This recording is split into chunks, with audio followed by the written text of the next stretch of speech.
말씀으로 충만케 하시는 역사가 있게 하여 주시옵소서. 모든 것 성령의 의지합니다. 하나님 함께하여 주시옵소서. 종을 사로잡아 주시옵소서. 온전한 말씀을 선포케 하여 주옵소서. 오늘 우리에게 주시는 하나님의 말씀, 구약성경 에스라 9장 1절로 6절까지 말씀을 저와 함께 봉독하실 때에 성령의 음성을 직접 들으시기를 축원합니다. 722페이지에 있는 에스라 9장 1절로 6절입니다. 같이 봉독하십니다. 2일 후에 방백들이 내게 나와 이르되 이스라엘 백성과 제사장들과 레위 사람들이 이 땅 백성에게서 떠나지 아니하고 가나안 사람들과 헷 사람들과 브리스 사람들과 여부스 사람들과 암몬 사람들과 모압 사람들과 애굽 사람들과 아모리아 사람들의 가중한 일을 행하여 그의 딸을 맞이하여 아내와 며느리로 삼아 거룩한 자손이 그 지방 사람들과 서로 섞이게 하는데 방백들과 고관들이 이 지에 더욱 으뜸이 되었다 하는지라. 내가 이 일을 듣고 속옷과 겉옷을 찢고 머리털과 수염을 뜯으며 기가 막혀 앉으니 이에 이스라엘의 하나님의 말씀으로 말미암아 떠오는 자가 사로잡혔던 이 사람들의 죄 때문에 다 내게로 모여 오더라. 내가 저녁 식사 드릴 때까지 기가 막혀 앉았더니 저녁 제사를 드릴 때에 내가 근심 중에 일어나서 속옷과 겉옷을 찢을 채 무릎을 꿇고 나의 하나님 여호와를 향하여 손을 들고 말하기를 나의 하나님이여 내가 부끄럽고 낯이 뜨거워서 감히 나의 하나님을 향하여 얼굴을 들지 못하오니 이는 우리의 죄악이 많아 정수리에 넘치고 우리의 허물이 커서 하늘에 미치니이다. 아멘. 지난 주일은 우리가 추석 명절 이후라 자녀들과 함께 또 예배도 드리고 하나님 섭리를 깨닫는 자의 복이 무엇인가 이 제목으로 창세기 45장 5절로 8절 요셉이 받은 세 가지 복에 대한 말씀을 전했는데 그 섭리를 깨닫는 자의 복이 뭐냐? 고난이 축복임을 알게 된다는 거죠.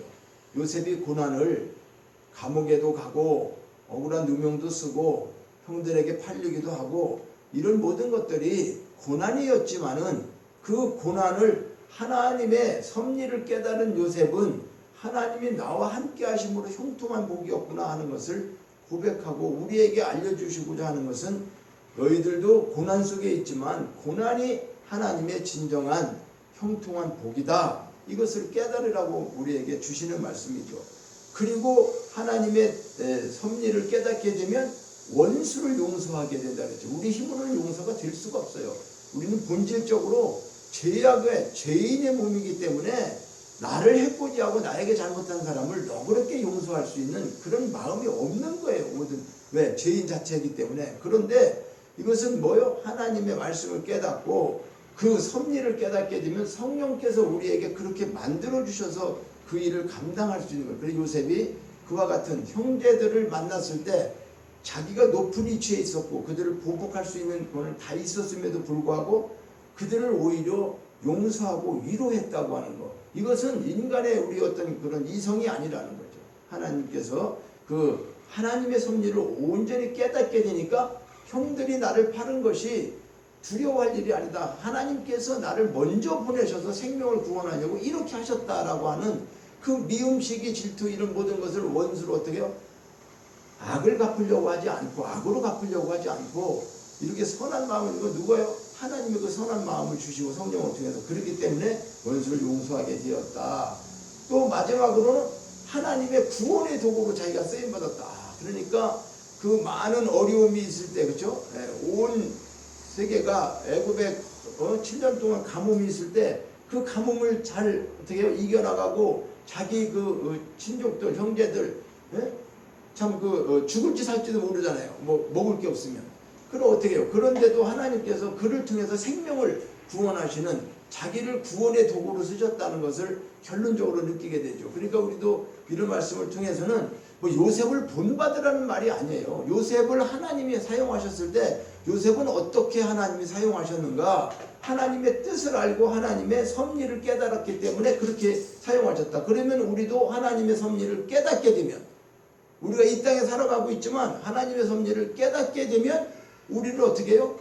하나님께서 그렇게 요셉처럼 우리도 고난 속에서 축복을 알게 하시고, 또 원수를 어떻게 해요? 용서하게 되시고, 또 하나님의 구원의 도구로 쓰임받게 된다라고 하는 말씀을 드렸어요. 그러면 자, 오늘은 이 본문을 통해서 저희가 이제 새벽마다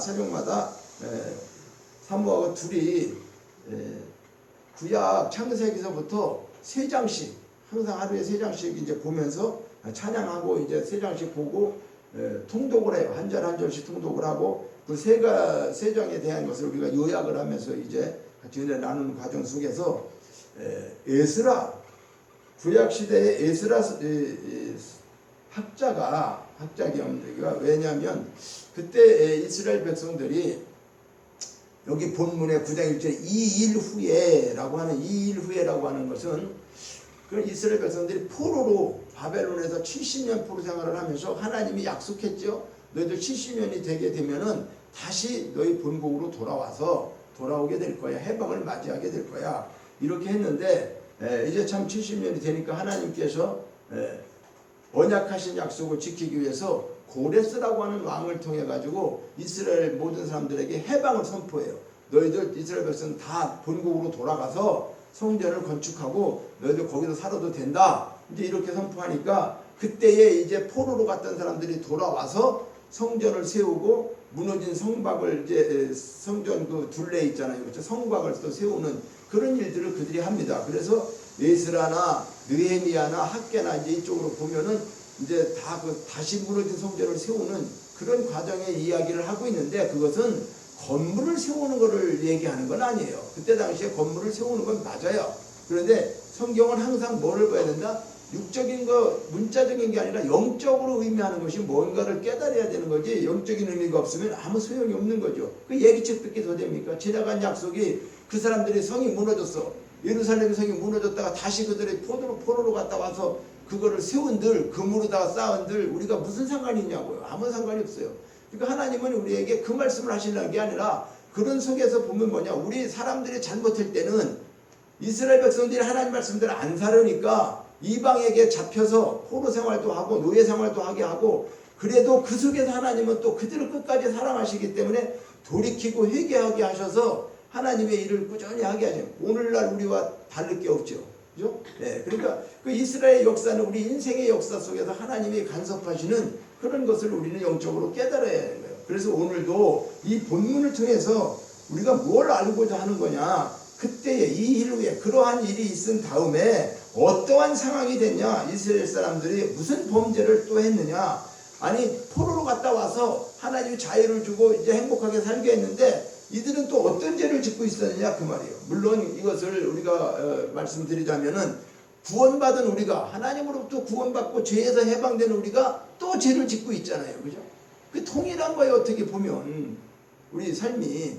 그래서 그런데 이 죄를 진 것으로 끝나는 게 아니라, 죄 때문에 이제 여기 4절에 보면 죄 때문에 다 내게로 모여오더라 그러면서 이때에 3절에 보면 속옷과 겉옷을 찢고 머리털과 수염을 뜯으며 기가 막히게 앉았다. 이건 뭐냐면, 죄를, 에스라라고 하는 그 학자는 그 자기 백성이 죄 짓는 것을 보고 통분하고 너무나 마음이 아프고, 그러니까 기가 막혀갖고 자기 진짜 심령을 찢는 거예요. 옷을 찢었다고 하는 건 자기 마음을 찢었다는 거예요. 마음을 찢으면서 금식하며 회개하며 하는 그 기도를 지금 기록하고 있는 것인데, 우리는 어때요? 죄 때문에 슬퍼하면서 회개한 적이 있나요? 당연히 있죠. 우리 개인 죄 때문에, 내 죄 때문에 참회하고 회개한 적이 없어요? 있습니다. 그게 없으면 구원받은 게 없죠. 왜냐하면 내가 죄인인 걸 철저히 깨닫고 하나님 앞에 회개했어요. 그래서 하나님이 우리를 구원해 주시는 그런 것을 다 알고 있었지만, 그럼에도 불구하고 또 죄를 짓고 산다고 말이에요. 그런데 나라와 민족을 위해서 나라와 민족이 회개하지 못하고 있는 죄를 위해서 금식하고 회개해 봤느냐 그 말이에요. 내 가정을 위해서 금식하고 회개해 봤느냐, 남을 위해 남의 죄를 위해서 회개해 보고 금식해 봤는가, 이건 좀 생각해 봐야 되죠. 그렇죠? 우리 내 자신을 위해서는 그렇게 많이 했을지 모르지만은 어떤 주변의 교회 또는 사회 단체 아니면 나라 또 세계적인 어떤 선교 뭐 하여튼 이런 모든 것들로 인해서 우리가 정말로 그렇게 금식하며 회개해 봤는가, 이거를 오늘 우리가 또 생각 좀 해봐야 되는 거죠. 그런데 자, 이 가문의 죄나 민족의 죄나 이런 것들을 우리가 회개하는데 그렇지 않을 때는 우리가 어떻게 얘기하게 되죠? 옛날 말에 우리가 실패를 하면 조상 탓이라 그래, 그죠? 뭐 하다가 잘못되면 조상 탓이야. 탓을 한다니까요. 그럴 수밖에 없어. 성공하면 내가 잘나서 한 거라고 해. 그러니까 우리는 남의 탓을 할 수밖에 없는 이유가 뭐냐 하면, 이건 그게 맞다는 게 아니고 이걸 깨달아야 된다는 거예요. 왜 이런 일들을 하는가, 뭐가 잘못되면 남의 탓을 하게 되어 있는가. 이것은 성경에서 이미 우리 선조되는 아담과 하와가 그런 죄를 저지르고 그 죄를 인해서 우리에게 뭘 줬어요? 유전인자와 같은 죄를 우리가 물려받은 거예요. 그러니까 남의 탓을 하는 것은 본질적으로 유전적인 죄라고 말이에요. 어린애들도 자기가 잘못했으면 그만 그러면 안 했다고 그래요. 금방 안 했다고 그런다니까. 참 희한하죠. 보고 있는데 안 했다고. 네가 그랬지? 안 했대. 이렇게 안 본 것처럼 했을 때. 그러니까 우리가 창세기에서 아담과 하와가 선악과를 범죄하고 난 이후에 뭐예요? 하나님 앞에서, 그렇죠? 하나님 앞에서 아담이 하나님을 탓하고 하와까지 탓해요. 뭐라고 그랬냐? 창세기 3장 11절과 12절에 보면 네게 먹지 말라 명한 그 나무 열매를 네가 먹었느냐? 하나님이 물었어요. 너 먹지 말라고 하는 나무 열매를 네가 먹었느냐? 예, 하나님 제가 먹었습니다. 잘못했습니다. 용서해 주세요. 사실 이게 원칙이잖아요. 그렇죠? 누가 줬던 그걸 떠나서 내가 먹었습니다. 잘못했습니다. 용서해 주세요. 이렇게 해야 되는데 아담이 뭐라 그래요? 하나님이 주신 여자. 내가 달라고 한 거 아니라는 거예요. 하나님이 줬다는 거예요. 그 여자를. 내가 언제 달라고 했어요? 그 여자 줬잖아요. 하나님이. 그래갖고 그 주신 여자 그가 내게 줌으로 내가 먹었다는 거예요. 그러니까 자기는 잘못이 없어. 하나님이 원인이야. 하나님이 원인 제공이야. 자기 부인이 또 준 거야. 자기 여기다가. 자, 그러면서 창세기 13절에 가면 또 하나님이 여자한테 물어봐야, 여자에게 이르되 네가 어찌하여 이렇게 했냐? 너 왜 이렇게 따먹지 말는 거 따먹어서 너도 먹고 네 남편에게 줬냐? 그 말이잖아요. 그랬더니 여자가 또 뭐래? 이르되 뱀이 나를 끼었으므로 내가 먹었더니. 하와는 뱀 때문에 그랬다는 거죠. 그렇죠? 뱀이 저게 와가지고 나를 꽂혀서 내가 그냥 먹었다 이러는 거예요. 그러니까 무슨 일이 잘못되었을 때 반드시 우리가 먼저 생각할 것은 상대방 때문이 아니라, 환경 때문이 아니라 뭐 때문에 그러다? 죄 때문이라는 거예요. 죄 때문에. 이거 내가 죄 때문에 이렇게 된 거구나. 이걸 깨달으라고 오늘 이 본문에서 말씀하는 거예요. 그래서 오늘 제목이 죄 때문에 뭐라는 거예요? 죄 때문에 이러한 일들이 생긴다는 걸 말씀하고 있어요. 그래서 우리가 죄 때문에 먼저 생각하면서 매사에 회개의 기도를 할 수 있다라고 한다면 누구 때문이 아니라, 누구를 상처 주고 받을 일이 없고 근본적인 어떻게 해요? 근본적인 치유를 깨닫게 하는 것이 죄 때문이었구나.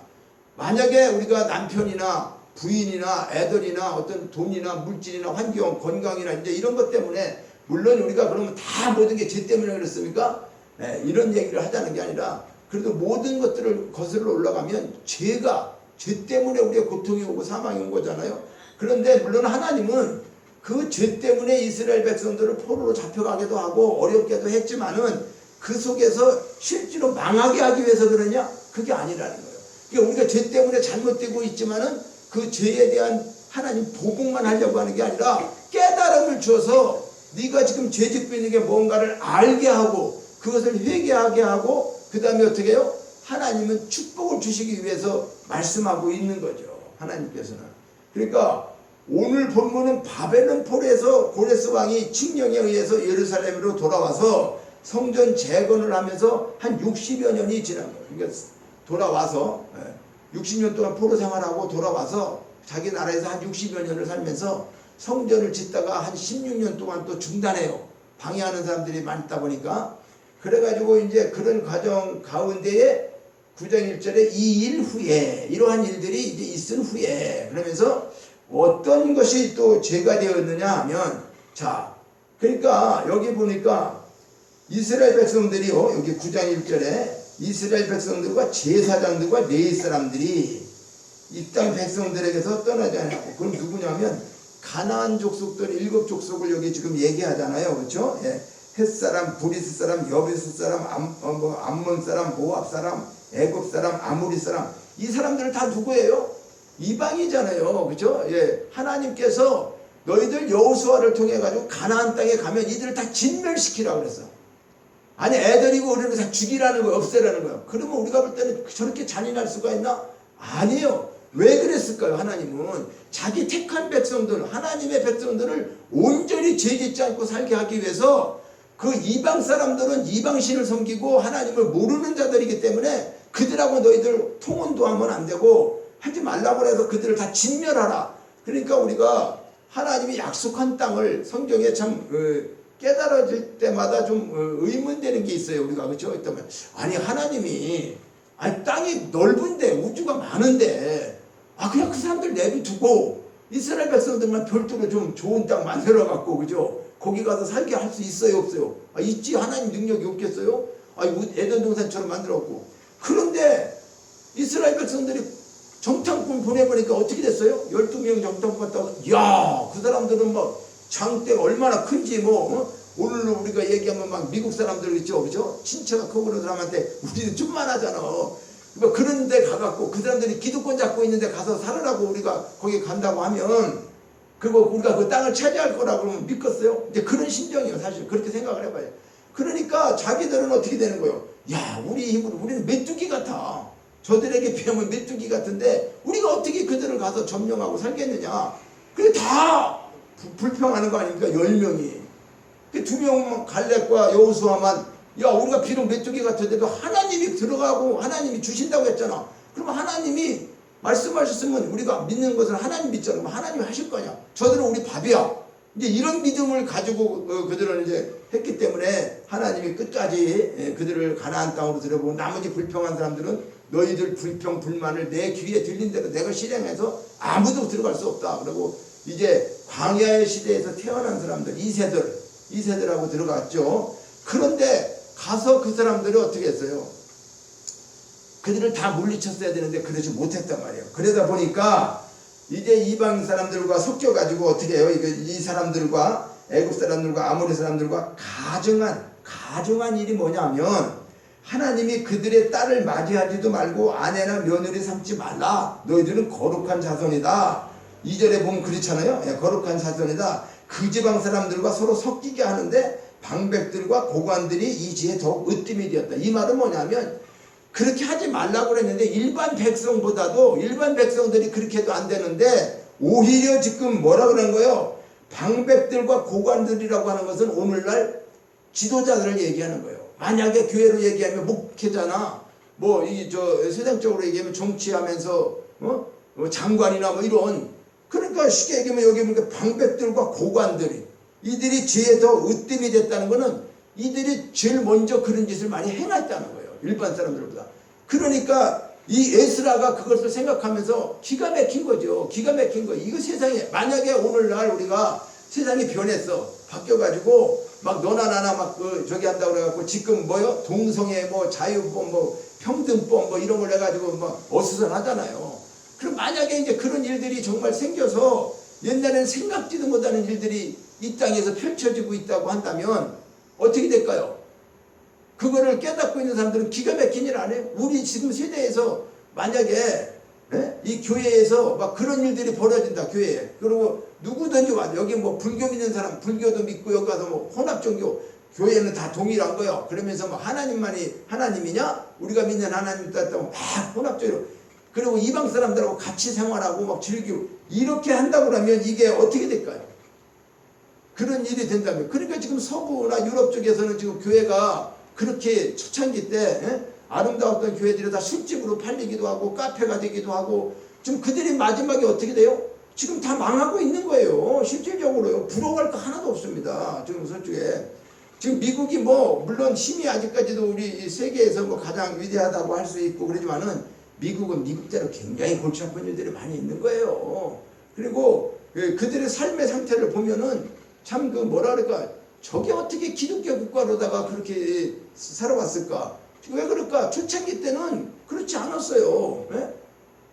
그러나 지금 이제 믿음이 이제 퇴색되어져 가고 세상이 변해져 가면서 지금 이렇게 하나님 하지 말라고 하는 이들이 지금 이방인들과 합쳐서 이렇게 결혼도 하고 며느리도 보고 자기들 하고 이런 것들을 하고 있었다고 하는데, 그것도 더 누가 먼저 했다? 일반 사람보다도 방백들과 고관들이, 지도자들이 먼저 이런 짓을 해서 지금 참 속옷을 걷어 머리털 이런 것들을 지금 뜯어가면서 어떻게 자기는 기막혀서 앉아있다 이렇게 얘기하고 있잖아요. 그러면서 이스라엘 하나님 말씀으로 말미암아 떠는 자가 사로잡혔던 이 사람들의 죄 때문에 다 내게로 모여오더라. 이제 에스라가 이런 것들을 통해서 이제 자백하게 되는 거예요. 이 모든 일을 목격하고 난 다음에 간절히 하나님 앞에 기도하면서 자백하는데, 자, 방백들과 고관들이 죄에 더욱 으뜸이 되었다. 그러니까 이방인과의 자폰, 우상숭배. 우리는 하나님이 왜 이방 사람들과 결혼하지 못하게 했을까? 오늘날 우리는 어때요? 지금 뭐 다문화 가족이 됐잖아요, 이제. 그쵸? 그러면 지금 이 말씀대로 하면은 우리가 다른 여자들 며느리 사모면 대한대 사회사모 그 얘기하고자 하는 게 아니에요. 이건 뭘 얘기하냐면, 그들을, 물론 그때 당시에 이방인들을 그렇게 이제 하나님께서 얘기하는 것은, 이방인들은 뭐냐면 섬기는 우상이 있었단 말이에요. 그러니까 그들하고 접촉하고 그들하고 살게 되면 그 자기도 모르게 그 우상을 섬기는 거야. 솔로몬이 타락한 이유가 뭐예요? 솔로몬이요, 여자 1000명을 줘갖고 1000명 얼마나 하나님이 축복을 많이 해주고 다 해줬어요? 결과적으로 마지막에 어떤 일이 됐어요? 그 이방 여자들을 다 좋은 여자들 지 맘대로 다 끌고 왔더니 자기 신을 다 하나씩 들고 왔어. 그래갖고 신전을 만들어 주는 거야. 잘 살으니까 뭐 그래 당신이 원하는 신? 여기도 흔들어 줄게. 이런 식으로 해갖고 이제 우상을 섬기게 되는 그런 일이 되다 보니까 어떻게 해요? 하나님은 떨어져 나가고, 언제 하나님 앞에 천일 기도를 했는지 없어진 거지. 그래서 결과적으로 망하게 되었죠. 솔로몬이 마지막에는 실패한 왕인 거예요, 솔로몬이. 그런데도 불구하고 그것을 말씀하게 해줘. 그러니까 이 제사장이며 그때 당시에 학사였던 에스라가 조국 재건의 꿈을 안고 찾아왔는데 고국 백성들이 다 이렇게 부패해 있는 거예요. 그러니까 절망감을 느끼지 않을 수가 없죠. 그래서 이방인과 결혼을 금한다.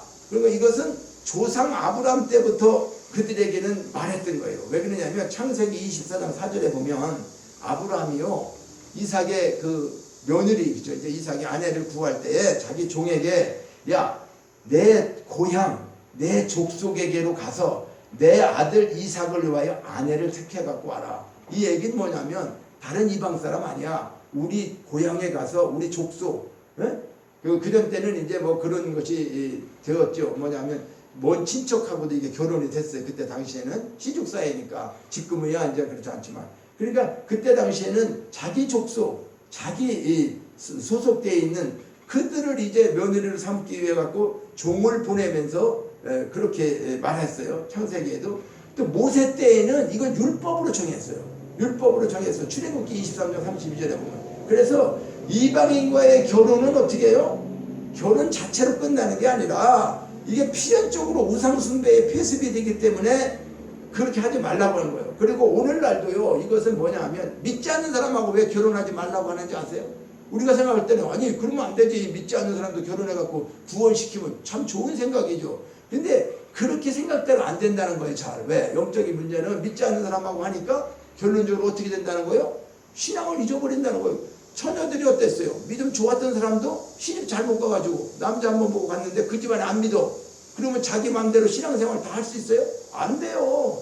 시부모가 있는데 제사 지내라면 제사 지내야 되고, 또 그렇게 안 하려고 끝까지 하면 어떤 일이 생길까? 여러 가지 분란이 생기는 거죠. 어려움이 있는 거죠. 그래서 신앙이 신앙대로 제대로 못하는 거죠. 그러니까 그런 것 때문에도 강력하게 규제했었다고 말이에요. 오늘날도 그런 거예요. 언약 백성으로서 민족의 단일성과 선민으로서의 은총, 그런 모든 보존하기 위해서 히브리 민족이 생명처럼 지켜온 것이 뭐냐? 그런 규범이 뭐냐? 이게 율법을 잘 지키면서 이방인들과 혼인하지 않는 거였어요.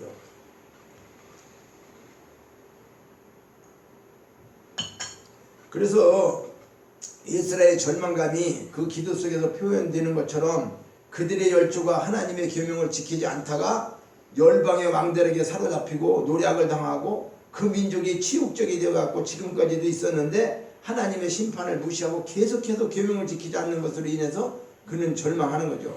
자, 이건 오늘 우리의 모습과 좀 비교해 볼 수가 있죠. 그렇죠? 이 나라의 상황을 보면서 정치나 경제나 교육이나 종교나 이런 모든 것, 지금 주장하고 있는 평등법, 동성애법 이런 죄악이 지금 먹구름처럼 어떻게 드리워지고 있어요. 우리에게 심각한 위기임을 깨닫고 우리는 기도해야 된다 그 말이죠.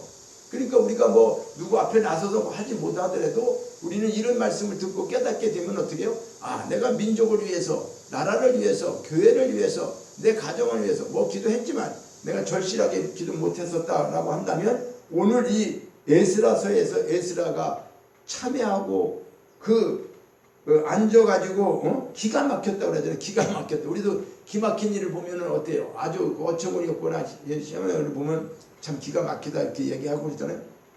그는 왜 그렇게 했느냐? 자, 죄를 슬퍼했다는 거예요. 3절과 5절까지 보면은 본문 3절에 보면 내가 이 일을 듣고, 그러니까 이렇게 하는 일들 모든 것도 보고 딸을 맞이하고 이렇게 사는 것들을 보고 이 일을 듣고 어떻게 했다고요? 속옷과 겉옷을 찢고 머리털과 수염을 뜯으며 기가 막혀 앉으니 이에 하나님 말씀을 인하여 떠는 자가 사로잡혔던 자들이 죄 때문에 내게를 다 모여오더라 그러잖아요 지금. 그러니까 이 슬픔의 근거는 백성들이 정수리에 넘치고 하늘에 비치는 죄악 때문이었다. 내가 슬픈 것은 뭐 때문에? 내가 뭐 못 먹고 어때서 그런 게 아니라 여기서 옷을 찢었다는 건 마음을 찢는 것을 표현한다고 말씀했죠. 그러니까 로마서 6장 20절에 죄의 삭은 사망이에요. 그러니까 하나님의 은사는 그리스도 예수 안에서 우리 주 안에 있는 영생이다. 그러니까 예수라는 멸망할 수밖에 없는 백성들을 생각하고 슬퍼하지 않을 수가 없는. 이렇게 하면 자며 오늘 우리나라가 이대로 가면 멸망하는데 망하는데 이걸 우리가 정확히 안고 있다라면 그런데 깨닫지 못하고 그 길로 계속 가면 어떤 생각이 드는 거예요? 참 큰일 났네. 어떡하지? 우리 후세들은 어떻게 살지? 자녀들은 이런 걱정이 있어요 없어요? 있죠.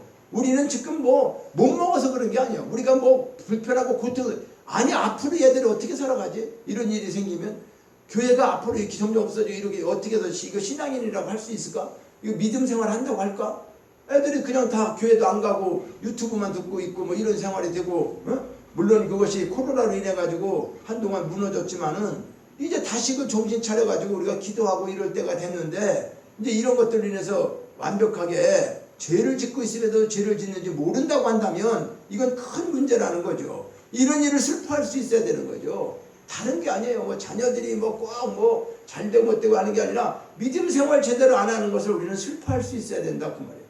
나라를 위해서 하지는 못하더라도 가정을 위해서 자녀들을 위해서라도 또 교회를 위해서 우리는 그렇게 해야 된다. 그래서 이들의 슬픔은 타락한 백성들에게 어떻게 해요? 하나님께서 침묵하시면서 400년 동안 어떻게 해요? 400년 동안 아무 선지자도 안 보내고 그것이 신약시대 예수님이 오시기까지 이제 이 구약시대가 끝나고 나면 중간사라고 해갖고 그동안에 하나님이 이제 말들을 안 하고 있죠.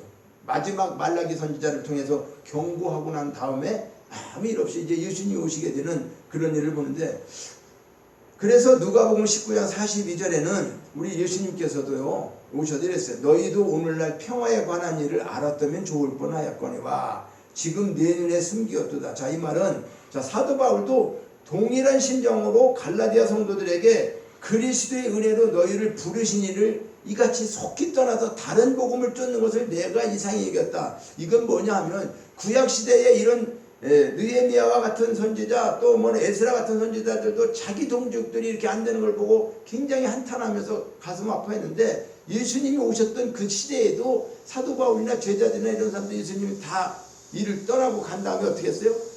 이게 교회가 제대로 안 세워지고 고린도 교회나 이런 교회마다 문제가 생겨가지고 복음을 갖다가 듣지 않고 다른 복음을 갖다가 받고 다른 복음, 이 갈라디아 교회나 이런 모든 것들을 사도 바울이 보면서 슬퍼하면서 보낸 편지가 뭐예요? 그게 서신서예요.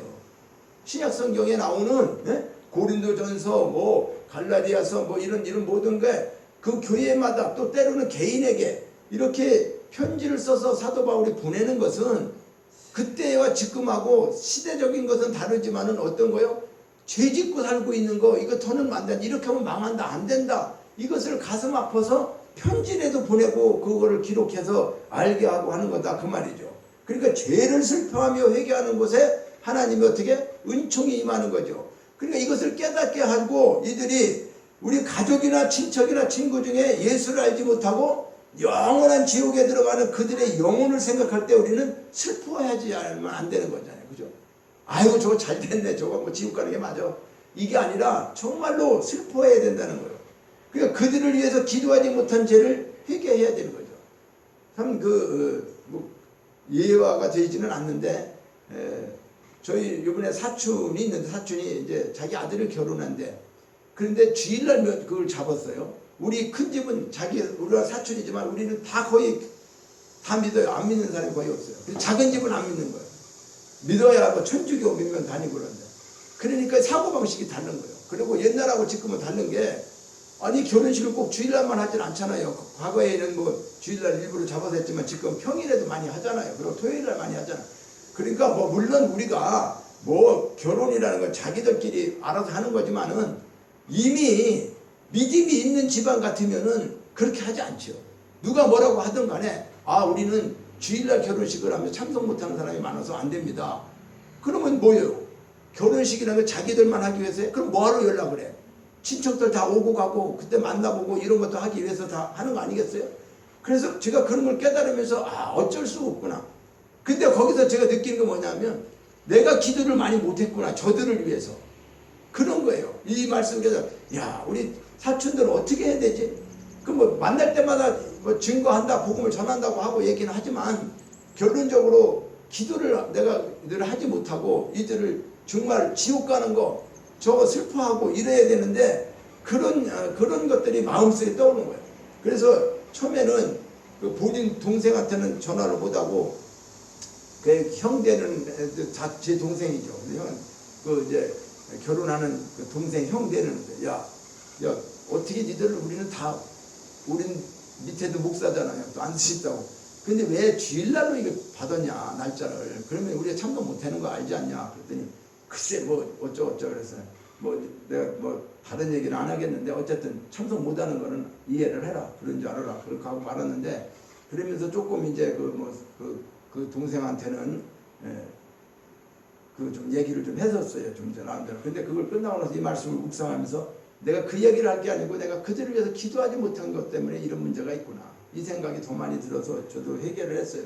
부끄러워 해결을 했는데 그렇습니다. 내가 보니까 이러고 저러고 우리는 환경 탓을 하는 게 아니라 내 죄 때문에 내가 이것을 또 목회자로 세워주고 목사가 됐는데 이 사촌들에게도 복음을 전하지 못한다고 떨어져 있다 뭐 했다 이런 핑계 때문에 이건 안 되는 거죠. 이렇게 따지면. 그래서 참 이걸 어떻게 정말로 다니면서라도 이거 복음을 전해야 되는데 라고 하는 생각이 좀 들면서 해결을 했어요. 그래서 오늘 또 여기 이제 에스라는 세 번째로 죄를 부끄러워했어요. 6절에 보니까 나의 하나님이여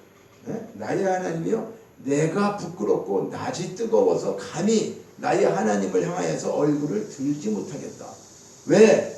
그의 수치심이 얼마나 컸던가를 알 수 있잖아요. 6절에 이런 일들을 다 겪고 난 다음에 회개하면서 그는 하나님이여 내가 부끄럽고 낯이 뜨거워서 감히 나의 하나님 앞에 내가 얼굴을 들지 못하겠습니다. 우리의 죄악이 많아서 정수리가 어디요? 머리끝에서부터 허물이 많아갖고 발 아래까지 하늘에 미친데 이 얼마나 표현이 참으로 이 에스라의 표현이 그냥 이게 시적인 표현입니까? 아니죠.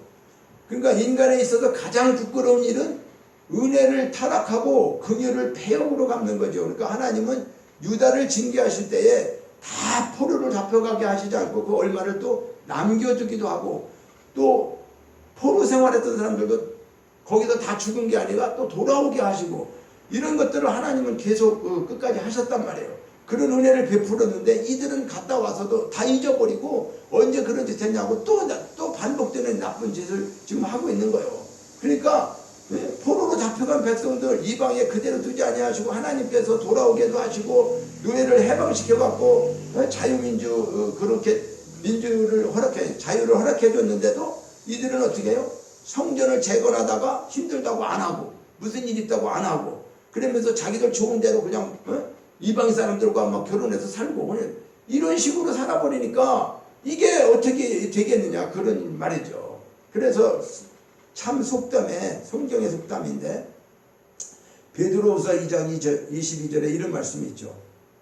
참 속담에 이르기를 개가 그 토하였던 것들에 돌아가고 돼지가 씻었다가 더러운 구덩이에 도로 누웠다는 말이 저희에게 응하였도다. 이 말은 무슨 말입니까? 그러니까 개가 지가 토한 것도 모르는데 죄를 반복해서 지는 거 그거 같이 하는 거. 돼지가 다 씻겨놨더니 도로 더러운 구덩이에 들어가서 누웠다 그런 말이죠. 그러니까 이 개나 개돼지처럼 됐다는 거예요. 쉽게 얘기하면 이게 한마디로 표현하면 그러니까 이 말씀에 해당하는 사람들이 유대인들이라고 자기들이라고 하는 걸 생각하면서 이게 어찌 부끄러운 일이 아니냐. 이게 패역한 백성들의 죄 때문에 에스라는 하나님께 얼굴을 들지 못했다. 그러면서 수치를 모르고 살아가고 있는 백성들의 우둔함이 그를 부끄럽게 했다. 그러니까 멸망하는 자들은 배로 하나님을 삼고 부끄러움으로 영광을 삼는다. 빌립보서 3장 19절 이렇게 말해요. 이 말이 뭡니까? 자기 배를 채우기 위해서 부끄러움도 없고 그리고 오히려 자기의 모든 목적을 통해서 그 부끄러운 짓을 하면서도 그게 영광이라는 거예요. 오히려 자기들은 죄 짓는 사람들 참으로 뻔뻔스러운 일들을 보죠. 그 얼마 전에 신당역에서 스토커 때문에 사람 죽은 오늘 재판받는 날인데 몇 시간 앞두고 사람을 죽였어요. 그죠? 참으로 안타까운 일이 생겼죠. 그러니까 우리는 이게 참으로 이 세상 보면서 이거 참 부끄럽고 이런 일들을 그냥 우리는 큰 사건이 생겨도 지나가면 다 잊어버리고 그냥 언제 그리고 맨날 뭐가 잘못되고 난 다음에 이렇게 하겠다 저렇게 하겠다 해도 하나도 실천되는 게 없어요. 나라가 보면 그죠? 그러니까 얼마나 이런 부분들을 보면서 정치하는 사람들과 또 누가 여기 얘기하는 방백들과 고관들이 먼저 정신 차리고 그들이 국민들을 어떻게 해야 될까? 정말로 잘 이끌어가야 될 사람들이 이런 일들을 좀 펼치고 있어요. 이거는 우리 이 나라 우리가 비평하고자 하는 게 아니라 이건 민주당이 됐든 국민당이 됐든 그거하고 상관없이 모든 우리 스스로들의 정신을 차려야 될 것이고 특별히 에스라와 같은 마음을 갖고 우리가 살아가야 될 사람들은 누굴까? 신앙인들이죠. 하나님 믿는 우리는 에스라와 같은 사람들이에요. 에스라가 훌륭하고 학자이기 때문에 그런 게 아니라 오늘 이 시대의 학자와 훌륭한 사람은 누굴까? 하나님 앞에 구원받고 하나님 백성이 된 우리들이 아니겠습니까? 물론 목회자가 있고 전도사 있고 그거는 어떤 직분적인 것이 그게 저기가 되는 건 아니잖아요. 그러니까 우리는 하나님 앞에 구원받고 성도라고 하는 은혜 받은 사람들, 하나님의 자녀가 된 사람들, 하늘에 속해 있다고 하는 하늘에 속한 자들, 우리의 삶 속에서 이러한 세상을 바라보면서 탓하는 게 아니라 이 모든 죄악 때문에 일어나고 있는 이들을 우리는 어떻게 해야 돼요? 에스라의 심정으로 기도하고 에스라의 심정으로 회개하고 이렇게 하나님 앞에 정말 면목이 없어요. 하나님 이 나라 이 민족을 이렇게 부유하게 살려주셨는데 지금에 와서 우리 때에 와가지고 교회가 이렇게 형편없이 되고 세상이 이렇게 돌아가고 이걸 누구 탓하는 게 아니라 우리가 참 참여하며 기도해야 되는 이런 뜨거운 참여와 회개가 우리 이 민족 가운데 다시 일어나서 정말 교회에서 우리부터 이렇게 이제 해야 되지 않겠나. 그래서 에스라는 기막힌 장면을 목격하면서 죄 때문에 포로되었던 사람들이 하나님 은혜로 다시 돌아와서 동일한 죄를 짓고 있다고 하는 것에 보여서 이 범죄한 민족을 대신하여 죄를 슬퍼하며 회개했다는 거예요. 그래서 대신하여 회개하는 사람이 있는 곳에 소망이 있어요. 누군가 나라와 민족을 위해서 우리가 여기서 무릎 꿇고 기도한다면 이 나라는 희망이 있는 거예요. 그래서 여러분이 무엇을 위해 기도하시겠습니까? 나라와 민족과 나의 출세, 나의 만족과 나의 출세만을 위해서 기도합니까? 아니에요. 우리가 민족을 대신해서 가정을 대신해서 죄를 슬퍼하면서 진심으로 죄를 뉘우치고 하나님께 이 민족, 우리 가정, 우리 교회 이렇게 다시금 은혜를 주시고 살려달라고 하는 그런 애절한 기도를 우리가 해야 될 줄로 믿습니다. 그래서 오늘 저도 이 말씀을 묵상해서 많은 회개를 하고 그랬는데 정말 에스라의 그 심정으로 우리가 이 말씀을 다시 한번 묵상하면서 나라와 민족을 위해서 정말 기도하시는 저와 여러분 되시기를, 또 가정 자녀들을 위해서 늘 기도하시겠지만은 진정으로 우리가 기도하고 주변에, 그렇죠? 주변에 죽어가는 영혼들을 위해서 기도하시는 저와 여러분 되시기를 주님의 이름으로 축원합니다. 하나님 아버지, 세상을 바라보면서 주님이 오실 때에 믿음 있는 자가 있겠느냐, 내가 믿음을 보겠느냐, 이렇게 말씀하셨는데 주님 오실 날에 심히 가깝다고 하면서 우리의 믿음은 어디에 있습니까?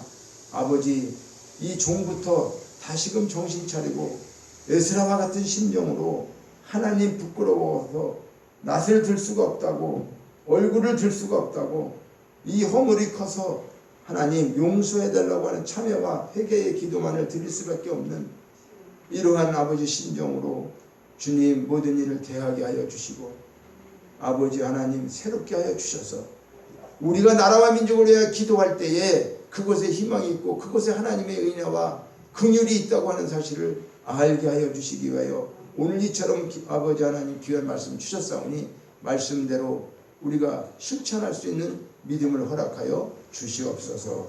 감사드리고 예수님의 이름으로 기도하옵나이다. 아멘. 우리 자리에서 일어나셔서 봉헌 찬양 드리시겠습니다.